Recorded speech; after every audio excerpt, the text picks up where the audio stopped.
to our community session on Lead with Purpose, Student Wellbeing, Access, and Affordability. Just as a reminder of how we started here, we started this work by really reevaluating our mission and as a community coming up with a new mission, as well as truly defining what our core values are as an institution. We went through a considerable amount of work to determine what our goals were, centered on those three areas of student well-being, access, and affordability, purpose-driven education and research, and our inclusive community. Looking at how we got here, it's been a long road. So we started this effort in 2019 with working sessions with the Board of Trustees and many of our community members to identify what types of things we should really be focusing on in the future to really chart our course for WPI. Then we had this lovely event called COVID that took our attention from that for a little bit, and we relaunched our efforts in the fall of 2020, followed by building working groups to determine what areas of the strategic plan we should really be focusing on in the spring of 2021, where we started drafting plans for what that strategic plan was going to look like, and then moved into the community engagement sessions again to verify and validate that what we were looking at really resonated with the community in the spring and fall of 2021.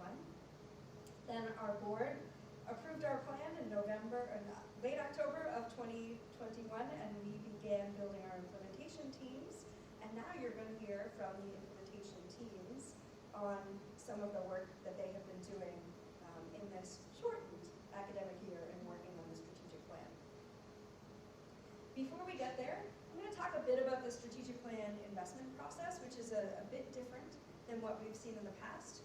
We really decided to take some time and focus our efforts on implementing a new process for funding so that we had a more clear and transparent way of determining what our funding priorities were going to be for each year of the implementation. And in this year, we focused very much on student support and student success.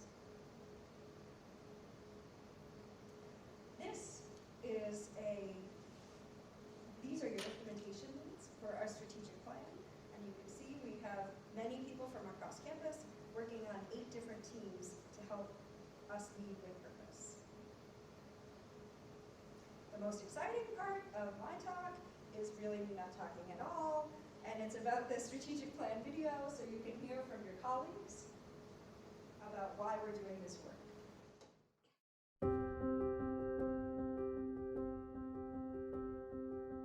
Lead with Purpose, the strategic plan for Worcester Polytechnic Institute. Approved by the Board of Trustees in October of 2021, the strategic plan for WPI fuses our why with our core values.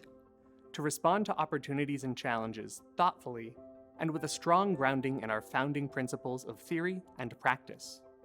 More than 100 faculty and staff participated in the planning, and more than 640 community members provided feedback to early drafts, helping us refine and improve to better embody our past, present, and future, and strengthen our focus across 3 broad areas: Student well-being, access and affordability, purpose-driven education and research, and our inclusive community.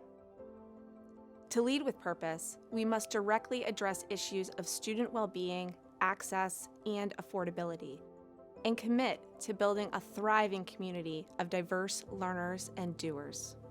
To lead with purpose, we must revolutionize what it means to be a successful STEM professional.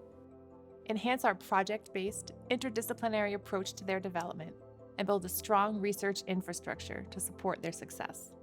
To lead with purpose, we must look inward to create a culture of inclusion, belonging, well-being, and respect that draws diverse minds and provides the support necessary for all to thrive. To lead with purpose, we must always strive to ensure that our work as scientists and engineers, business leaders and humanists has a beneficial impact on people, society, and the planet. These goals are at the heart of this strategic plan. The landscape of higher education is increasingly dynamic and quickly evolving. The need to meet global, civic, and human challenges is urgent. And requires committed STEM professionals with broad intellectual foundations that embrace more diverse perspectives to maximize positive impact.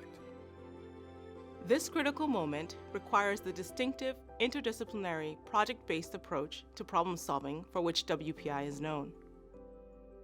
Join us To transform lives. Turn knowledge into action. To confront the world's challenges. And revolutionize STEM.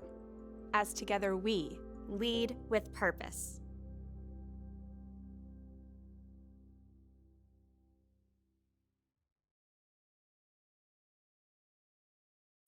And now we'll hear from some of our colleagues in person. I'd like to invite Andy and Terry to come up and talk about access and affordability. Thanks, Rachel. Hi, everyone. My name is Terry Cansano, and this is Andy Colombo. We are the co-chairs of the Access and Affordability Group. So we are really excited about the team that has been assembled to work on this. And we tried to build out a team with expertise from all different areas of the campus. So we represent the grad and undergrad side of enrollment, but we also have people on our team from advancement, from financial aid, we have IT, we have IR, we have OMA, finance, and we have 2 faculty on our team, one from biomedical engineering and one from computer science. Did I miss any key areas? I think you got it. Okay, so we have a really great team, and people bring a lot of different expertise and perspectives to the group.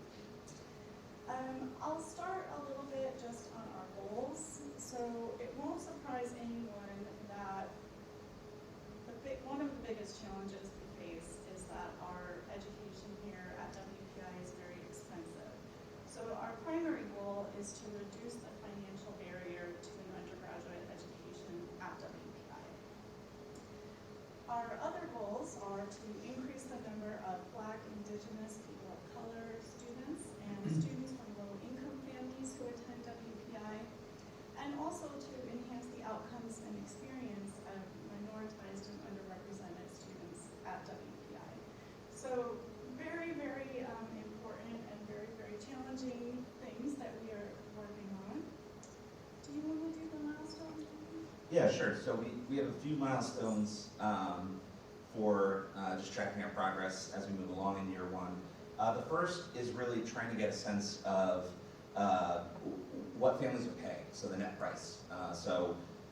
We have 5 private peers that we've identified, and these are the comparators we're looking at net price for. These are the schools that when students are admitted to WPI, but they opt not to enroll here, these 5 schools are the 5 private schools that they are most likely to enroll in. Our goal is to try to understand where net price is going for this competitive peer set, but also for WPI. We are in the second area, I should have mentioned, we've broken this into sort of 3 subgroups. There's an affordability team, there's a pipeline and recruitment team, and then there's a team that's looked at the WPI student experience, because ultimately, when we think about recruitment, the best recruitment tool WPI has are current students and their experiences. So as we're thinking about access, it's much more than representative diversity or numbers. It's really about students coming here, feeling a sense of belonging, and wanting to share that with others. So really trying to create that inclusive community, and you'll see how that plays out in some of the progress that I'm going to report on. And so the third piece there the second piece is really trying to define a specific strategy based on existing resources and strategic plan resources that will allow us to build a strong pipeline to get more diverse students into WPI. And then leading into the third bullet here, really trying to make sure that students, once they're here, are having a positive experience, are supported, and are helping us to continue growing that pipeline over time. So our updates, first of all, one of the big things is one of the first things this group has done, which is historically when we created our budget for the university, and this is oversimplifying, Volker will he or she probably correct me, but basically, here are all the things we want to do as a university that we think we can afford. And then we'd say, okay, how much space do we have for students? We think about this much. And then we'd do the math and say, okay, the financial aid budget is X, because Y, what we're expecting the students to pay, is the revenue that the institution needs. And so if we only take that lens, you can start to see how the more we aspire to fund, whether it's fiscal plan or the academic operations, the student experience, those things can creep up over time. And so we've taken a really thoughtful approach as a university to say, we're going to pause that, because what we've seen is that WPI over time, the net price has grown a bit higher than our private peer set. And while that hasn't represented a critical challenge to WPI bringing in the type of class that we want to bring in, these are our students. It's really important that we're considering what students are paying for this experience, and the financial opportunities they're turning down to come here. So we're trying to get more in line with that peer group. And so the way we're doing that is really flipping that budget model to look at what are students paying and what do we want them to pay. So really trying to control that cost, having that be a goal of the budget rather than an outcome of the budget planning. And so this year specifically, WPI has said we want to only increase that net price for students, or that net cost, by up to 1%.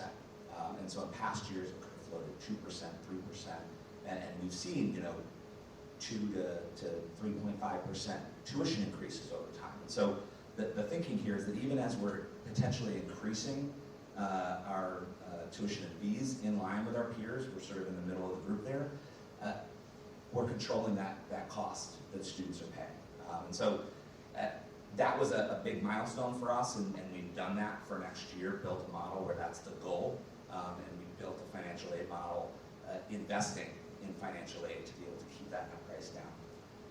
We also just announced this last week to all of our accepted students who are Pell eligible. So these are the students who, based on the FAFSA, the federal aid form, these are the students that have the most need.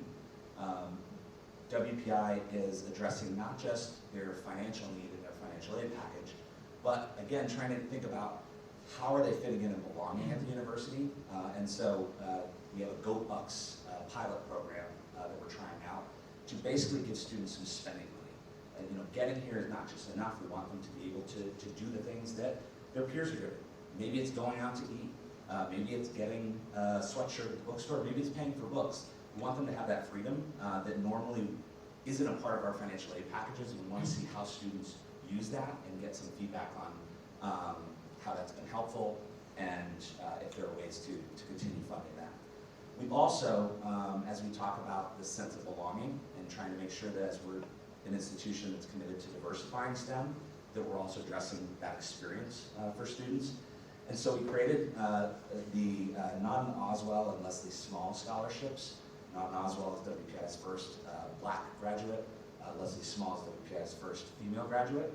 And we created these two scholarships for students who are in alignment with WPI's stated values, which Rachel showed at the beginning of this presentation. And also, on top of that, demonstrate deep knowledge and understanding of some of the ways that sexism and racism can impact students, specifically in education and STEM, with the understanding that these are students who will come here through their lived experiences or through their commitment, their advocacy, that are going to make the type of inclusive community that we want. So we're trying to incentivize that with our financial aid. WPI is in a great position where we have more demand for WPI education than we can possibly meet the capacity for. And so as an institution, we focus on institutional priorities to make those decisions. Why choose student A with a 4.0 GPA over student B with a 4.0 GPA? Because this is a student who is going to help us be that inclusive community and help us with our goals of diversifying STEM. So that's the idea behind these scholarships. These are new this year. And then finally, we're in the process of identifying competitors' staffing benchmarks in the areas related to pipeline programs, recruitment, and student support. I think that's something that we've seen through the Mental Health and Wellness Task Force and through just conversations on campus, that students, staff, faculty, I think we all feel as if we need to be considering what are the support levels that are appropriate and benchmarking against peers to make sure that we're providing the necessary support for students throughout that part of their life cycle. So a brief overview, and first some background in terms of how we got to this point.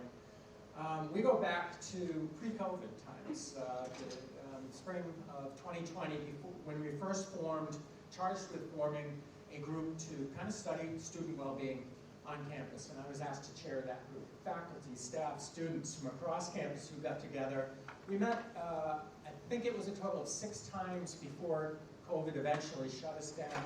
But early on in those discussions, we talked about the need for some physical presence that represents a commitment to student well-being here on campus.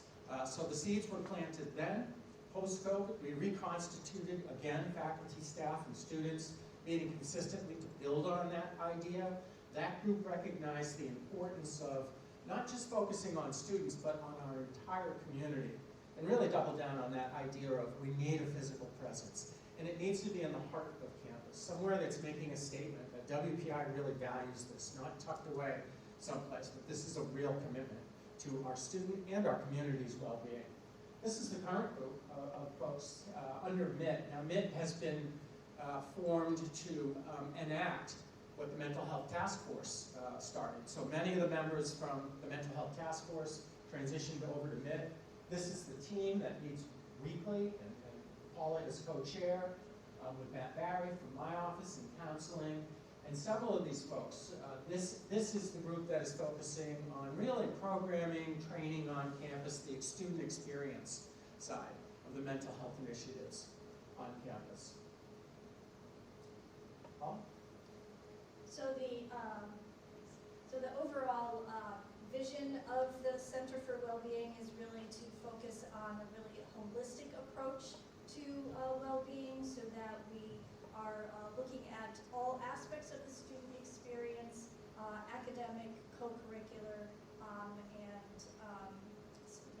the residential experience, so that taking that very wide, broad lens for evaluating well-being. And the Center for Wellbeing is scheduled to open in the fall 2022. So the launch of the center is a very important piece of the strategic plan. The idea for the Center for Wellbeing is that it will be a physical space, and we will provide an outline of what that physical space will entail in a few minutes. A space for people to get together, a social space to hang out, to feel supported, and also to be able to pause and take a break and have a sense of relaxation, so a very supportive space for well-being.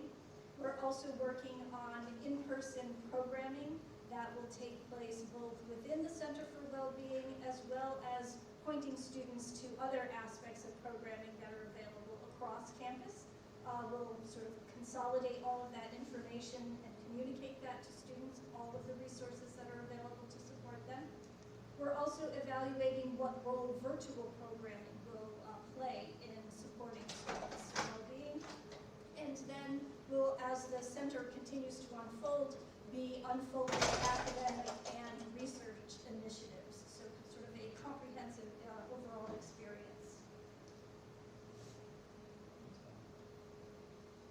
So we've been working with architects for 2 months, weekly, for 2 months now, Paula? With Lamro, Pagano, and Shama Construction is taking on the project and designing the physical space. And Lamro has been wonderful in terms of understanding the concept, the programming that we want to do, the structures that we want to have in place, and reflecting that in the physical imprint of the campus. So what you're looking at here is the first floor of Daniels. This is the entire first floor of Daniels. As you probably know, all of these offices that were formerly here, to include academic resources and the registrar's office and ROTC, writing center, etc., they all moved into this lovely space here, fortuitously opening up this space right in the heart of campus, consistent with the concept that we had of centralized, high-traffic area for the Center for Wellbeing.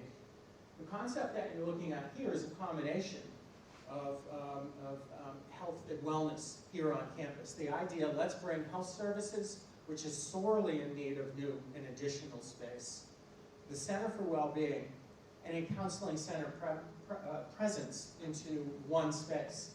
So what you're looking at here, all of green, is health services. That's the first floor of Daniels right there. There's the quad entrance that will remain existing, a little bit of extra space here for students to get upstairs.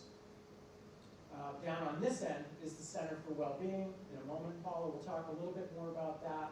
This is a transitional space that kind of unites these two spaces so that we've got a natural flow of a lot of the folks that work and volunteer within health services and the Center for Wellbeing and counseling services, informally and formally commingling within these spaces to build those relationships and really to help us move significantly further towards integrated healthcare here on campus. Unfortunately, we weren't able to fit all of counseling. Counseling will remain on Einhorn in its current space, but we did want to build in some counseling presence here. So these are our counseling offices, or simply spaces for students to decompress. Students can come in and just say, I just need some space. That was some of the feedback we were getting from students. I have no place where I can go and just get some space here on campus. So we were sure to build that in there as well. We've got additional large meeting rooms, small conference rooms here. These are offices for the Center for Wellbeing, office for counseling here, work kind of space right here, and gathering space.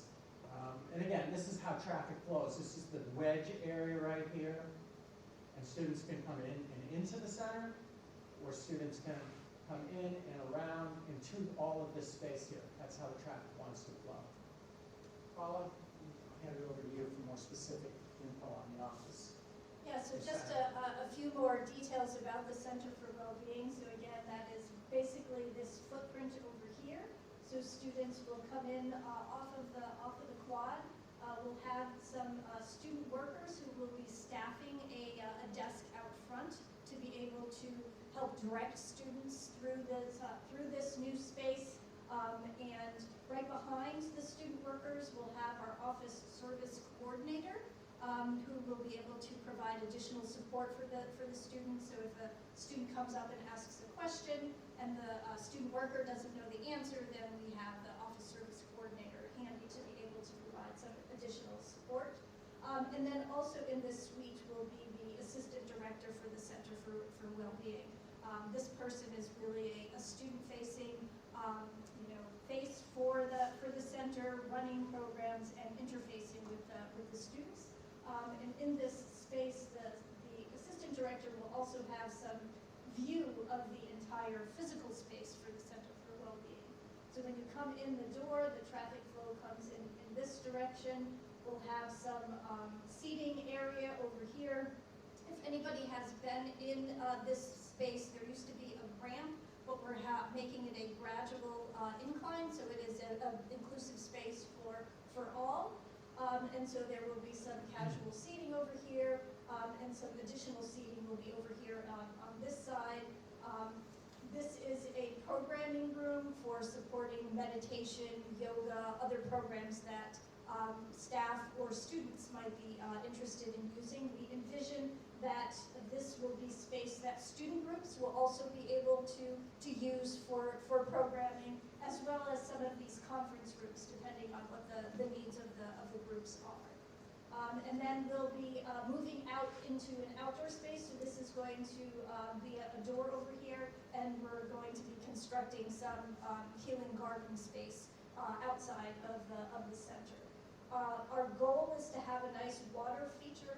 We're hoping for a water wall over in this space over here to really bring in some of the natural elements. So we're currently looking at some of the finishes and sort of the design of the space, really trying to incorporate all of the earth elements into the space so that it is grounded and supportive. Just a couple updates about what's the progress that we are making in the Center for Wellbeing. So I have been hired as the director of the center, started on February 28th. We have recently, yesterday as a matter of fact, made an offer which has been accepted for our office services coordinator, and she will be starting in the middle of May. And we're currently interviewing for our assistant director position, and hoping that that will be finalized in the next couple weeks. We're also starting to think about grant proposals for expanding some of the offerings that we have to support students' well-being, so those efforts are underway. Then I think over the course of the next few months, as we finish assembling the team for the Center for Wellbeing, we're really going to think very strategically about the details of the vision and the programming vision for the Center for Wellbeing.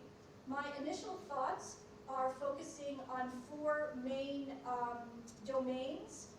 Vitality, which is sort of a big bucket which includes all of the foundational elements of well-being, sort of mental energy, physical energy, cognitive energy, emotional energy, sort of all of those foundations that are so important for building well-being and academic success.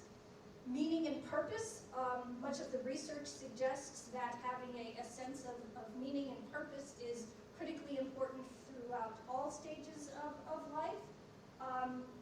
Building relationships. Research also has shown us that the #1 predictor of happiness, mental health, as well as longevity is having meaningful and maintaining meaningful relationships. And then we'll also be focusing on community building and really creating a culture of care and support at WPI where everybody feels that they have a sense of belonging and that their well-being is cared for. In the initial stages since I have been hired, I have started to focus on thinking about building out programming in this vitality bucket, and I have started teaching a mindfulness meditation class, CORU, program that has been developed specifically for college-age students and offering it for PE credit. The course was over-enrolled in D-term, and there is 1 course on the schedule for each term next year, and all of those courses are already full. So I'm excited to be able to expand these wellness opportunities for PE credit moving forward. And then the other thing Charlie and I have been working on is this relationship and community piece, and we're working on developing programming related to a Project Connect program that allows students to engage in small groups and have meaningful discussions. So this program really grew out of a concern that students were not engaging with each other deeply, feeling lonely and a lack of connection. And so we're going to be hiring some student workers to be peer facilitators for this program in A-term, and then be launching this program in B-term.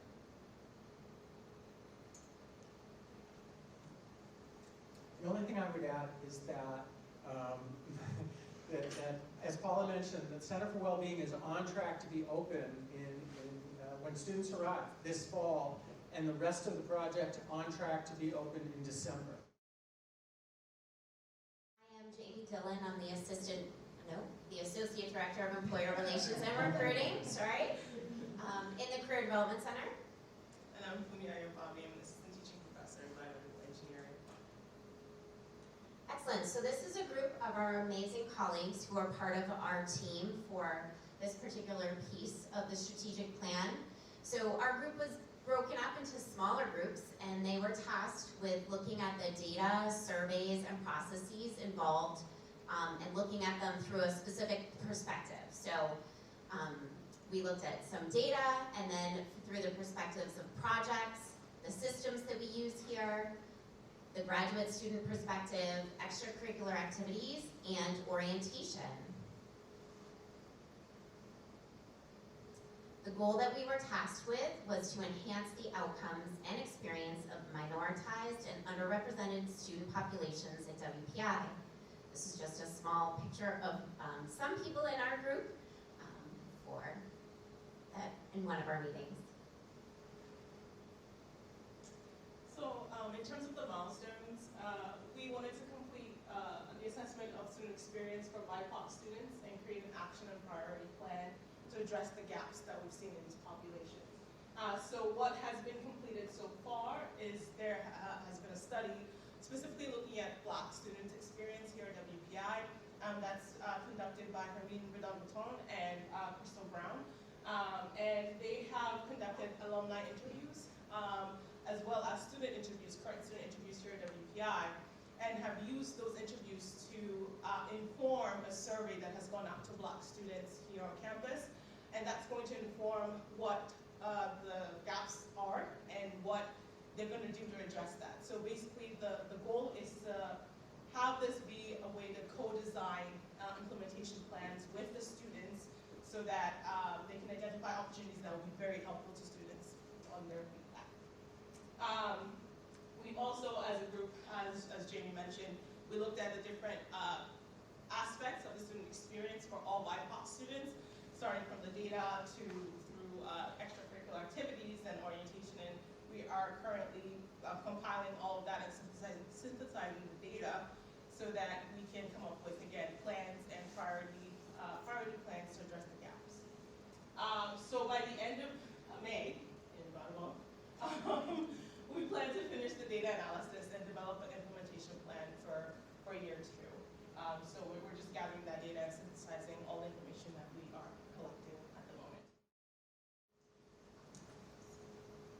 Thank you to all of our implementation leads. I hope you have a good understanding now of all that is being done to support our efforts in student well-being, access, and affordability, to really help our students both get here, stay here, and feel like they belong here.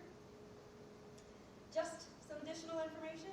We want you to continue to stay engaged. Our next session on purpose-driven education and research is on April 27th at 1 p.m.